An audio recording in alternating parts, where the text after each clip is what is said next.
Hello everyone, what is up? Welcome back to another episode of Killer Instinct, you guys. If you're new here, hi, my name is Savannah and I am your host of Killer Instinct. Before we get started, make sure you go ahead and hit that subscribe button. That way you never miss an episode. We post weekly here on Wednesdays on the podcast, as well as on Thursdays on YouTube, and you are not going to want to miss it.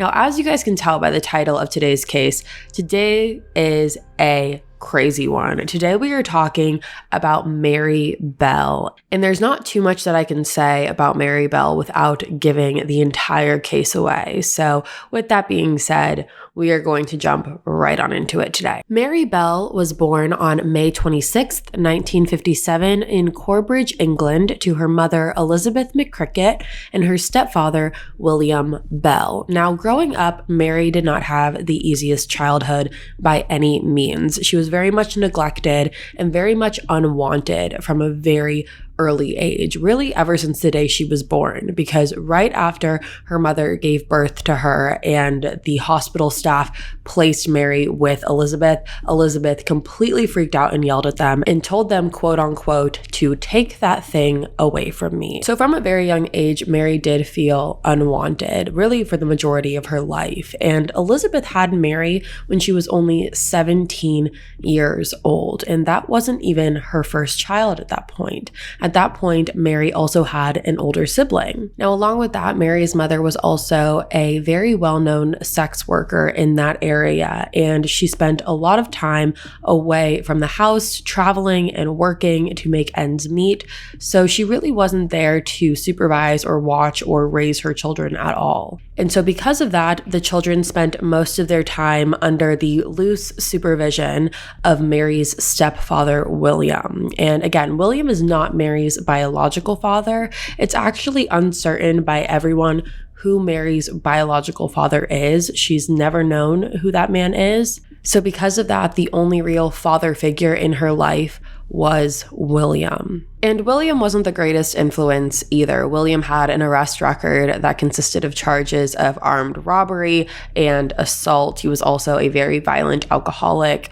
However, again, it was the only father figure that Mary ever knew. And Mary got into a lot of accidents as a child, accidents that were inflicted on her by Elizabeth, which more so added into the neglect that Mary was experiencing. For example, when Mary was only 3 years old, Elizabeth actually dropped her out of a first-story window. And along with that, on a different occasion, Elizabeth also gave Mary a surplus of sleeping pills. And if that wasn't enough, on a different occasion, Elizabeth had actually sold Mary. She sold Mary to a mentally unstable woman who wasn't able to have any children of her own, and Elizabeth just sold her. Now, this resulted in Mary's older sister having to go and retrieve Mary back from this woman. And when she did that, she then took Mary back home to Elizabeth. Now, this was not a case of Elizabeth had no help around her or Elizabeth was doing this all on her own, because there were many people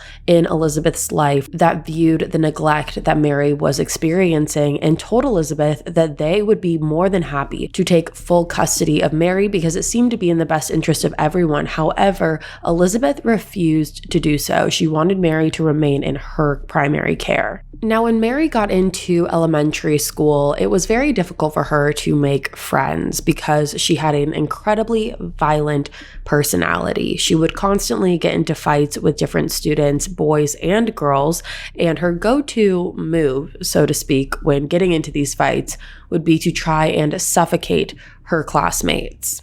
Another tactic that Mary liked to use was pouring sand down different people's throats. Like when you went out onto the playground and you had a sandbox, Mary would take that sand and try to suffocate people by pouring the sand down their throats and shoving it into their mouths. Now, even though Mary had a very hard time making friends, she did have one friend in particular, and this friend's name is Norma Bell. Now, even though Mary and Norma coincidentally share the last name, they are not related. It was just a coincidence that the two of them share this last name. Now, Norma and Mary were very much like the Bonnie and Clyde duo that no one wanted or needed. They definitely caused a lot of trouble together. They were each other's sidekicks, but Mary definitely took the more dominating role in the friendship. Mary was kind of the one that led the charge between the two of them and dictated what they did, and Norma was kind of along for the ride, very much more in the submissive role. It doesn't mean she wasn't equally as responsible. However, it just means that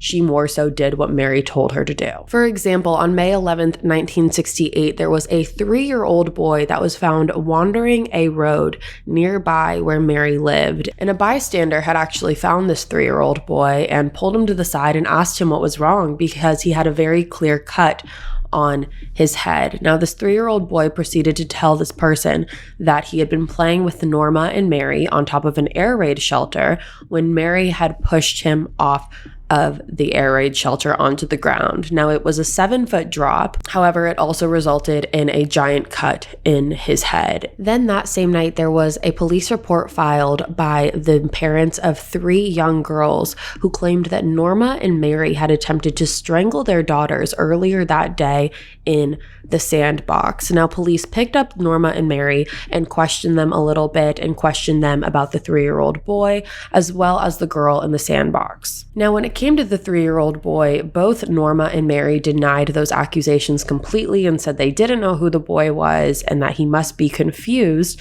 due to the cut on his head. However, when it came to the 3 girls and that whole incident, Norma did give some insight to police about Mary. According to Norma, her and Mary had been in the sandbox with these 3 girls when Mary turned to Norma and asked her, quote unquote, "What happens if you choke someone? Do they die?" End quote.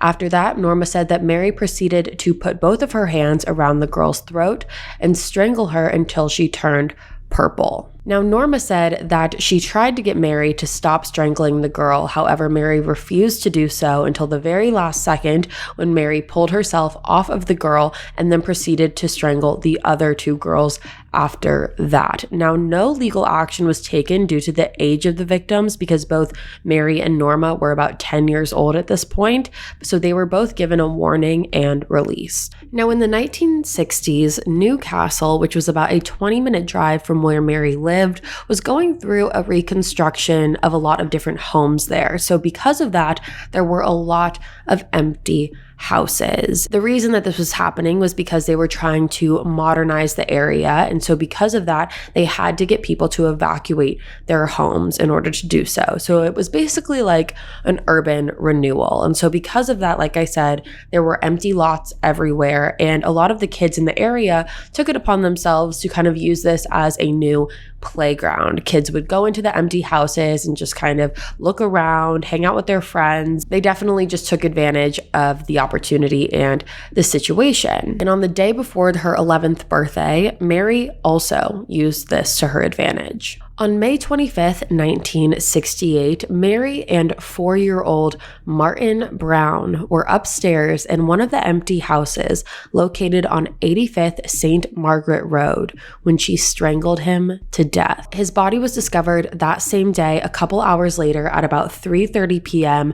by 3 other children. And when they discovered him, they found him with his arms over his head and he was laying on his back. Now, shortly after the children found Martin, they ran out of the house looking for an adult, and that is when they found a construction worker on the road. Now, the construction worker came into the house and saw Martin and had attempted to perform CPR on him. However, unfortunately, it was unsuccessful. And during the time that the construction worker was performing CPR, Norma and Mary actually showed up at the house, and they were quickly told by the construction worker who was giving CPR to go away. Now, what's ironic is this construction worker probably told Norma and Mary to go away to prevent traumatizing them from seeing the lifeless body of a 4-year-old. However, little did this man know that he had the killer in front of him the entire time. Now, after they were kicked out of the house, Mary and Norma then took it upon themselves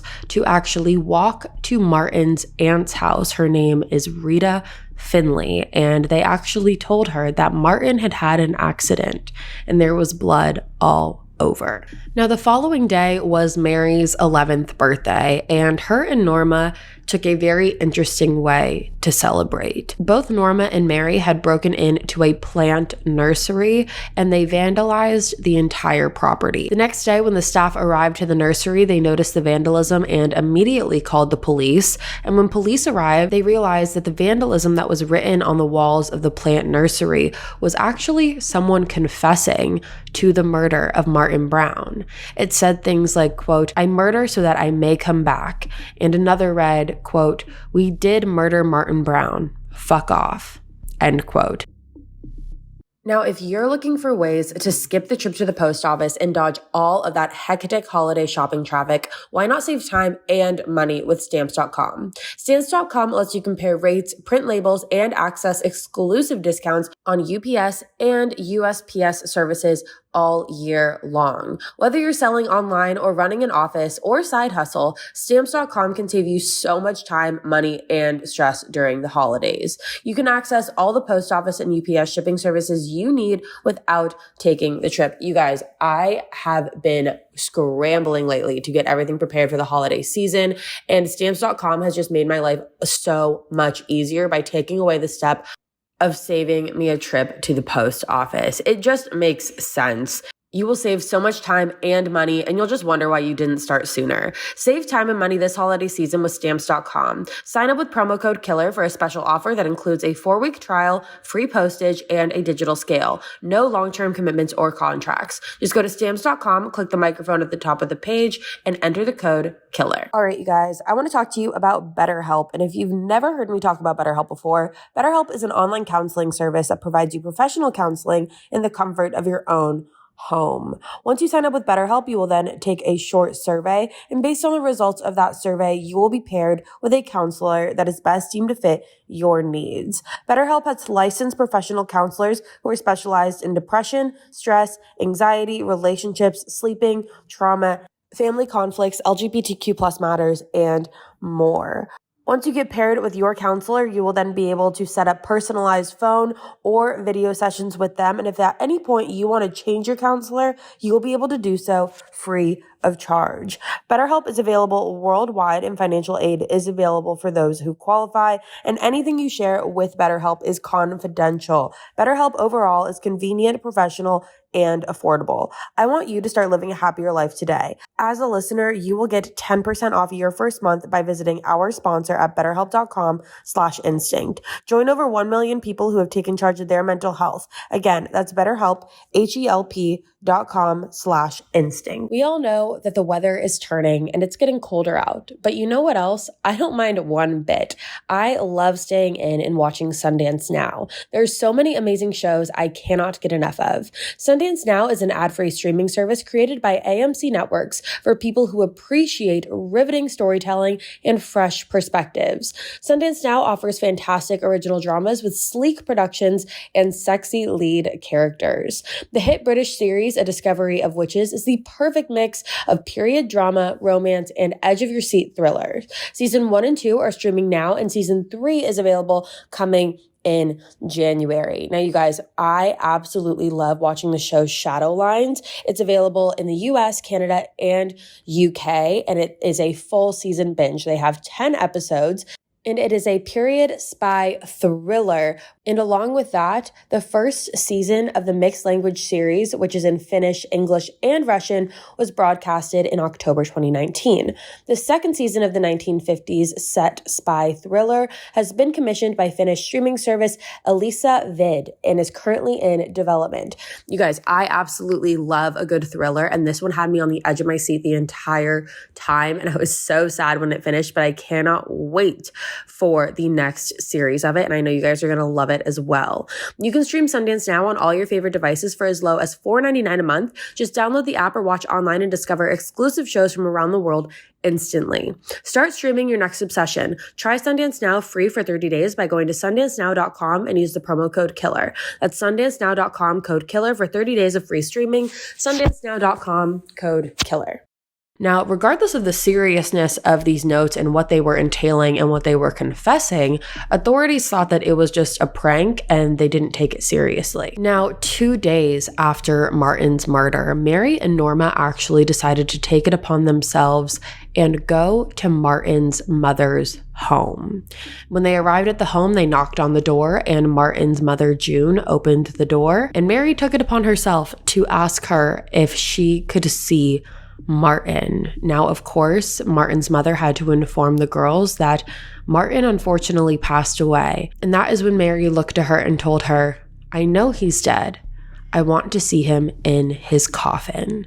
And after that, Martin's mother, understandably so, slammed the door in Mary and Norma's face. Now, fast forward about 2 months later on July 31st, 1968. Now, during this time, 3-year-old Brian Howe was outside in his front yard just having a normal day. He was playing with his other sibling, and Mary and Norma were also playing with the two of them as well. Now, after some time, Brian's sibling went into the house, which left Brian alone with both Mary and Norma, and Brian never made it home that night. After his family realized that he was gone, obviously being only 3 years old, they grew increasingly worried, and his family, as well as other neighbors in the area, got together and started conducting their very own search. They started their search throughout the neighborhood, and around 11 o'clock p.m. that night is when they found his body and immediately called authorities. When police arrived on the scene, they found that Brian's body had been attempted to be concealed by pieces of grass, and his lips were blue, and he had several bruises and scratches on his neck. They also found a pair of scissors close to where his feet were, and when an autopsy was conducted on Brian, it showed that his cause of death was strangulation and that he had been dead for about 7 hours before finding his body. The coroner also figured out that during the killing, Brian's nostrils had been squeezed shut and his throat was gripped at the same time, which completely cut off any air circulation that he had. There were also sections of Brian's hair that had been cut, and along with that, there was something very interesting on Brian's body. The coroner, as well as authorities, when discovering his body, found that Brian had an M that was engraved onto his stomach. So this 3-year-old boy had been carved, essentially, with the letter M on his stomach. And I think you can figure out what the M stands for. Now, the coroner was actually able to realize pretty quickly that whoever Brian's killer was, it had to be someone on the younger side, and that was due to the amount of force that it took to kill Brian. Obviously, someone like an adult versus a 10-year-old or 11-year-old, those are going to be two very different types of force. The adult, just by nature, is going to have more force than an 11-year-old would. And because of that, the coroner was able to determine that Brian's killer was most likely someone on the younger side. Now, after Brian's body was discovered, the entire community basically went on a manhunt in order to now find his killer, because now you had 2 children who had been murdered within a 3-month time period. There were over 100 detectives that were assigned to the investigation, and over 1,200 children were questioned because, again, it was presumed that the killer was younger due to the amount of force that was used. Now, all of the questioning and the detectives that were assigned on the case happened within 2 days after Brian's body was discovered. So authorities really jumped on this one quickly, and it's probably because they realized the severity of the situation. Now, out of the 1,200 children that were questioned, that did also include Mary and Norma. So they were also questioned in regards to this, and both of them admitted that they did see Brian that day, but they never saw him past 12 p.m. Now, Mary actually told police that she remembered seeing Brian with an 8-year-old boy. She said that she saw Brian with this 8-year-old and that this 8-year-old was yelling at him and hitting him. She also told police that this boy had a pair of scissors with him and was covered in grass and weeds as if he had been rolling around in it. And remember, earlier, like I said, Brian's body was attempted to be concealed by someone throwing just grass and weeds on top of him. Now, those were both details that weren't released to the public. So the fact that Mary was sitting there saying, I saw him with a pair of scissors, I saw him covered in grass and weeds, the red flags really started going off to police because they realized quickly that the average person who wasn't involved in that case wasn't going to know those details. So because of that, authorities were able to figure out that more than likely they had the killer right in front of them. Now, just to make sure they were 100% accurate on this, authorities did track down the boy that Mary was falsely accusing, the 8-year-old boy, and turns out he was at the airport with his parents the entire time and the majority of that day in general, so there was no way that he was responsible for this. Now, 2 days later, on August 4th, police got a phone call from Norma's parents, and this is where Norma and Mary start to kind of go against each other a little bit. So police get a phone call from Norma's parents that essentially said that Norma was ready to talk a little bit about Brian's death and tell them what she knew and help in the investigation. So police drove over to Norma's house right away. Now, at this point, Norma had told police that on the day of Brian's death, Mary had taken Norma to the spot where she left his body. Norma said that Mary went into detail about how she strangled Brian and also talked to her about how much she enjoyed strangling him. Mary then told Norma that she had marked the M on his chest with a razor blade that she had hid at the crime scene. And to prove to authorities that she was telling the truth, Norma took them to the crime scene and showed them where Mary had hid the razor blades. Along with that, Norma also helped police draw a sketch and was able to point out the specific spots that Brian was injured at, that just someone in the public who wasn't responsible for this or who didn't know anything about it wouldn't have been able to do.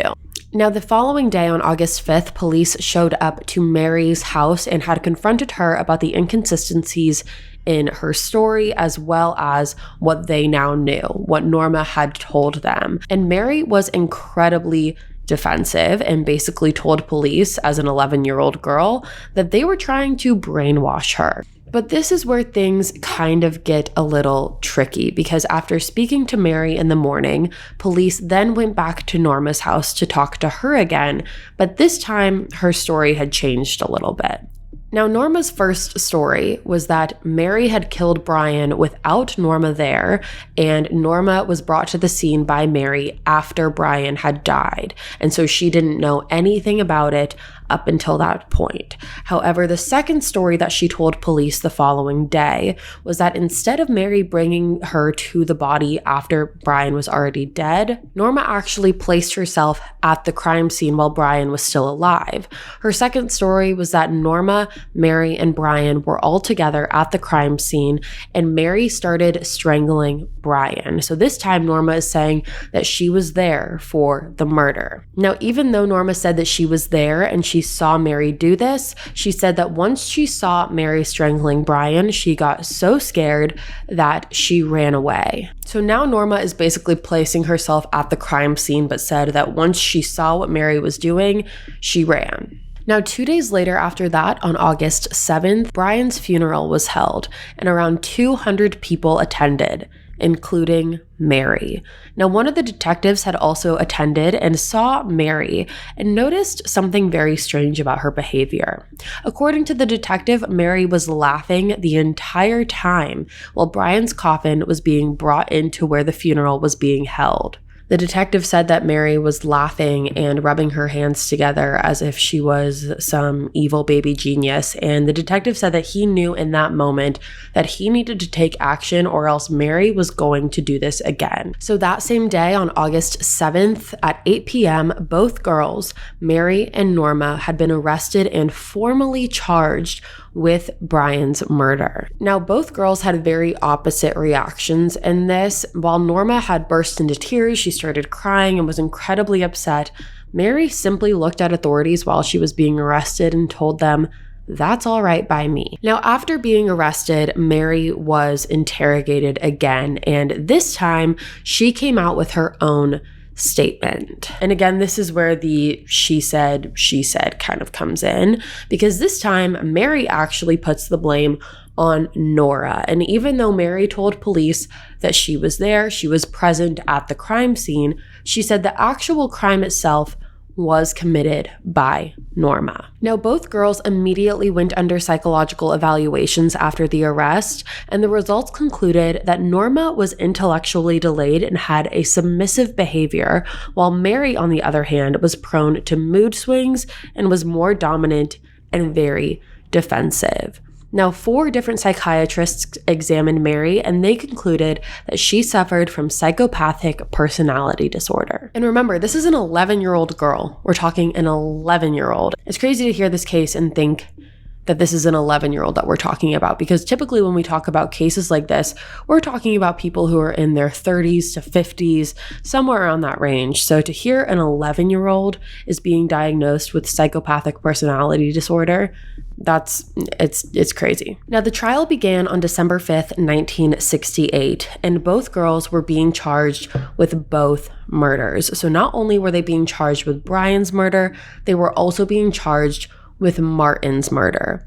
Both pleaded not guilty to their charges, and both had different defense attorneys. Now, on the first day of the trial, the judge denied both girls the right to remain anonymous just because of their age, so the media was allowed to publicize this trial to the fullest extent. Now, on the 5th day of the trial, Norma actually testified in her own defense, and again, she completely denied being the one to do the killing, but what she did say was that she knew of Mary's violent history of attacking children, and she also admitted that the two of them had discussed attacking children together. Now, a psychiatrist also took the stand, and this was more so in Norma's defense, because a psychiatrist said that even though Norma was technically 11 years old, they said that she had the mental age of an 8-year and 10-month-old. So basically saying that instead of being 11 years old as she really is, her mental capacity is that of a basically 9-year-old.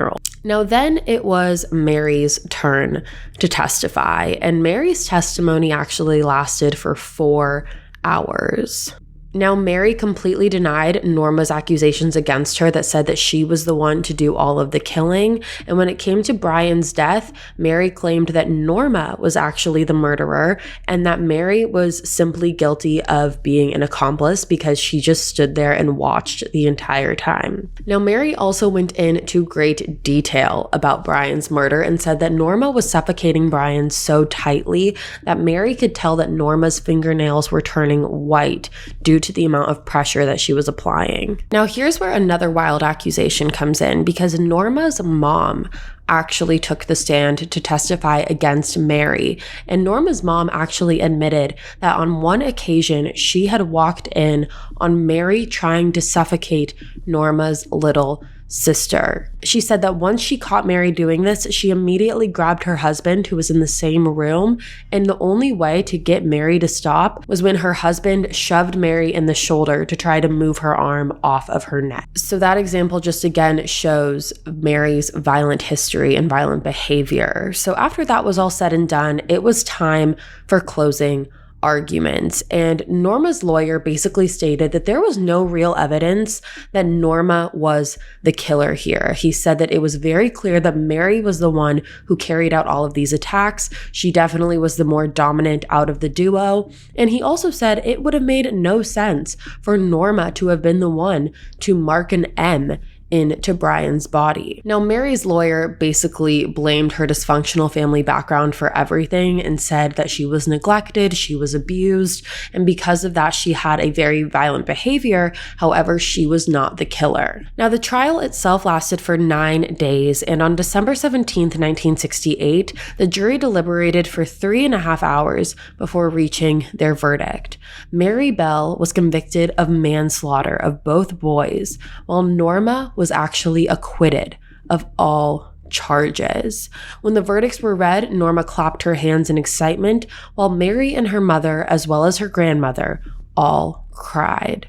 In the closing statement, the judge described Mary as a dangerous individual and said that she was a grave risk to other children and that steps must be taken to protect the public against her. Now, Mary was sentenced to be detained. However, because of her age, they didn't give her a definite amount of time that she would be serving. It was basically an indefinite sentence of imprisonment that would be monitored as she spent her time there. And Mary was actually transferred multiple times. By the age of 16, she had been at 4 different juvenile facilities. And in May 1977, Mary actually escaped with another inmate for several days, however, was arrested at the home of one of the men she was staying with at the time. And due to this escape, she got her prison privileges revoked for 28 days.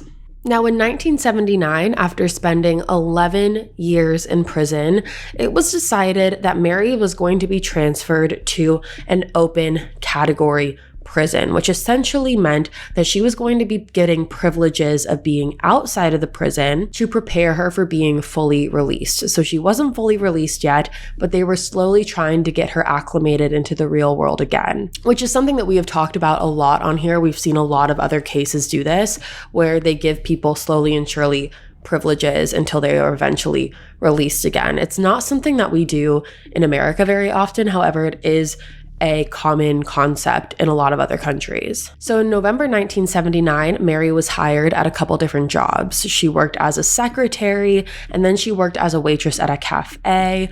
All of this was under supervision. However, again, it was just to prepare her for being released. And then when she was 23 years old, in March of 1980, Mary was released completely. She was granted concealment of her identity completely, which allowed her to start a new life essentially. And this included a new name, new passport, new social security, everything. She was also moved to a different country just to give her the greatest chance of normalcy. Now, what we do know about Mary is that 4 years after her release, she actually had a daughter who knew nothing about her past until she was a teenager, because the media ended up finding out where Mary was living and they blasted it all over the news. And that is how her daughter figured out who her mother really is. Now, after that, Mary and her daughter were transferred to a safe house and then relocated again to a different part of the UK. Now, surprisingly enough, it has actually been alleged that Mary has returned to the town that she committed these murders in on multiple different occasions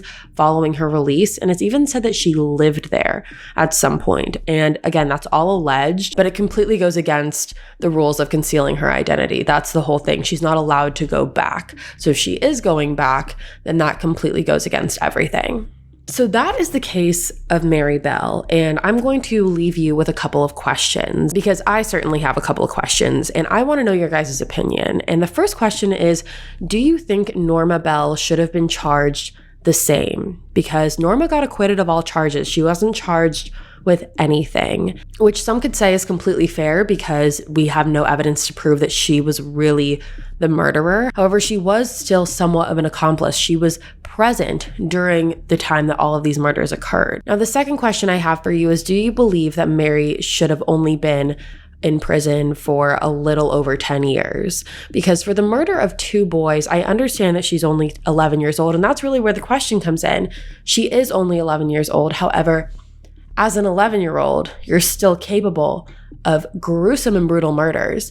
And you've also been diagnosed with psychopathy personality disorder. So something is not right, clearly. So do you believe that she should have been locked up for longer? Do you think she should have been transferred to a rehabilitation center afterwards instead of just kind of letting her be released into society again? And that also leads me to my other question of, do you think she deserves the concealment of her identity? Because again, we have seen this a lot in other cases where they get complete concealment of their true identity and they get to start over. Is it fair, technically, on a moral standpoint, from a moral compass, that Mary is allowed to do that due to the harshness of her crimes? We're not talking about a girl who stole from a convenience store. We're talking about a girl who murdered 2 young boys in cold blood. So do you think that her identity should be concealed to the public? And those are the questions I'm going to leave you with, and that is today's case. All right, you guys, that is going to be all from me today. Thank you so much for tuning in to another episode of Killer Instinct. If you are new here, make sure you go ahead and hit that subscribe button. That way you never miss an episode. Like I said, we post every Wednesday for the podcast and every Thursday on YouTube. I will be back next week with a brand new case for you guys. And until then, stay safe. Bye, guys. Thank you guys so much for watching. Make sure you come back next week where we talk about the twisted case of Nicholas Barclay. This is one you're not going to want to miss. You won't believe it. I'll see you there. Bye, guys.